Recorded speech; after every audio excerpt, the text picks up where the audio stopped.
मैं सावित्री सिंह अम्मा के लोकगीत से एक कजरी गा रही हूँ। बहुत चटकदार कजरी है, आप लोग पूरा सुनना। सुरहो सिंगरवा मारे तनमा हो सजनवा घरे ना अइलन नदी। सप्रहो सिंगरवा मारे तनमा हो सजनवा घरे ना अइलन नदी। ना अइलन नदी हो ना अइलन नदी। ना अइलन नदी हो ना अइलन नदी। सुरहो सिंगरवा मारे तनवा हो सजना घरे ना अइलन नदी। सोने की थाली में जेवन बनावली। सोने की थाली में जेवन बनावली। रे जेवना भयल बर बदवा हो सजना घरे ना अइलन नदी। जेवना भयल बर बदवा हो सजना घरे ना अइलन नदी।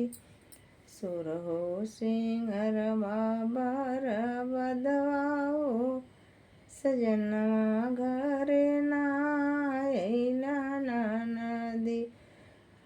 सुरहो सिंगरवा बर बदवा हो सजना घरे ना अइलन नदी।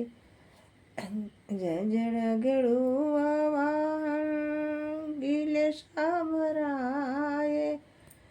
गेड़ुआ भयल बर बदवा हो सजना घरे ना अइलन नदी। गेड़ुआ भयल बर बदवा हो सजना घरे ना अइलन नदी। सुरहो सिंगरवा मारे तनवा हो सजना घरे ना अइलन नदी। ना अइलन नदी हो ना अइलन नदी। सुरहो सिंगरवा मारे तनवा हो सजना घरे ना अइलन नदी। लवंग इलाची का बीरवा जोराए। बीरवा जोराए ओ बीरवा जोराए। बीरवा भयल बर बदवा हो सजना घरे ना अइलन नदी।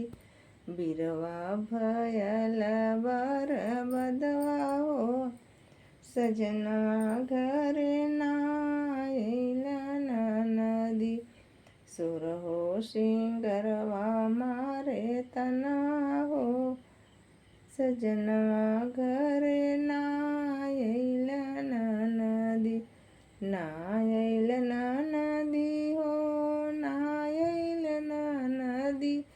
सुरहो सिंगरवा मारे तनवा हो सजना घरे ना अइलन नदी। राधे राधे।